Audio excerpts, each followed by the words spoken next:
शिक्षा कभी खराब नहीं जाएगी। हमको कोई वो कर, सर आप पढ़ा रहे हैं, लड़कों को कहिए रोजगार देने वाला बने, और हम कब कहें कि जीवन भर आप लोग यही कीजिएगा। वहाँ के लोग एंटरप्रेन्योर ज्यादा होते, हमारे यहाँ कैलिफोर्निया वहाँ के लोग एंटरप्रेन्योर ज्यादा होते, क्योंकि दिक्कत है नहीं कोई चीज का, खेत है, पढ़े लिखे हैं। हमारे यहाँ मैट्रिक के बाद आदमी सोचता है कि कैसे 2 पैसा कमाए, घर बनवाना है, बाप का कर्जा भरना है, बहन का ब्याह करना है। समझ आ गया कि नहीं? क्या आप देखिए, कोई इंसान घर बनाएगा इंडिया में पक्का कर्जा में चल जाता है, या कोई अगर बेटी की बहन की शादी किया तो कर्जा में चल जाता है। तो वो आदमी जो एक बहन की शादी में कर्जा में चल जा रहा है, उसको ये समाज वाले आके कह रहे हैं कि तुम व्यापारी बनो, तुम एंटरप्रेन्योर बनो। अरे यार, एक शादी में कर्जा में चल गया है, फैक्ट्री कौन सी लगाएगा वो? उसको नसीहत आके देता है ऐसे एंटरप्रेन्योर बनो। समझ में आ गया कि नहीं? क्या हमको कोई वो कर, सर आप पढ़ा रहे हैं, लड़कों को कहिए रोजगार देने वाला बने। आपका ठीक ठीक ठीक, तो बहुत बड़ा व्यापारी बनता है। तुम बच्चों को लोन दिलाओ, फैक्ट्री खोलने के लिए लोन चाहिए, कम से कम 10 लाख लोन। 10 लाख में कुछ नहीं होने वाला है। 10 लाख में कौन सी होगा? पटना उतना मकान मालिक सिक्योरिटी मनी ले लेगा। कोई गोदाम डालिएगा ना, गोदाम, उसका सिक्योरिटी मनी ले लेगा 10 लाख।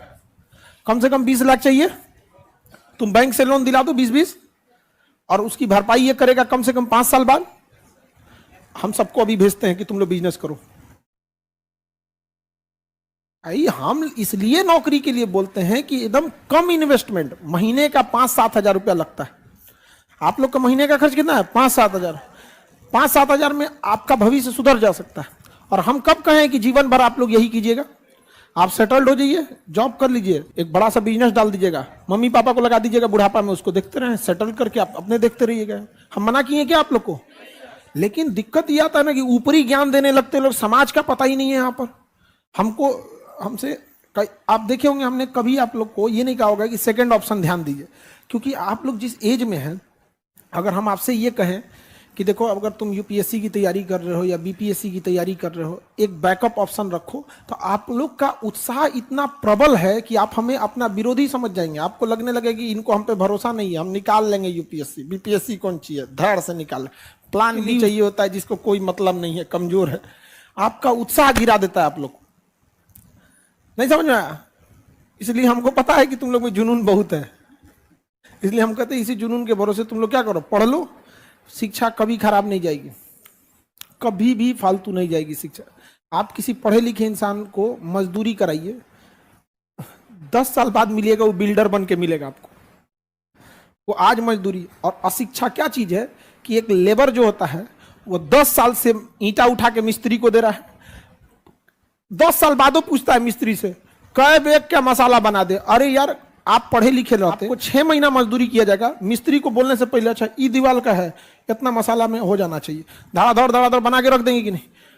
आप लेबर पे जाएंगे, लेबर रहेंगे नहीं, फटाक से क्या बनेंगे? मिस्त्री। मिस्त्री बनने के बाद दिमाग लगाएंगे। किसी आदमी से कहिएगा कि अरे काहे हमको कहा, एक काम करो ठेका पे दे दो, हमसे दिहाड़ी पे काम कराओगे तो इतना पड़ेगा, ठेका पे करा दोगे तो इतना पड़ेगा। धीरे धीरे ठेकेदारी का रेंज बढ़ाते रहिएगा, ठेकेदार बन जाएंगे, ठेकेदार के बाद बिल्डर बन जाएंगे, बिल्डर के बाद बड़ा बड़ा बिल्डिंग खड़ा कर देंगे। शिक्षा बहुत बेहतरीन है। उसके बाद सुप्रीम कोर्ट आदेश देगा बिल्डिंग गिराया जाए।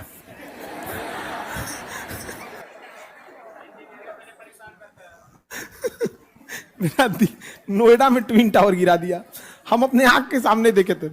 हमारा ऑफिस से थोड़ी दूर पे है ट्विन टावर, और वो गिराया हम अपने आंख के सामने देखे, बहुत भयानक गिरा, लगा भूकंप आ जाएगा। आप लोग तो टीवी पे देखे होंगे, सामने से देखे थे।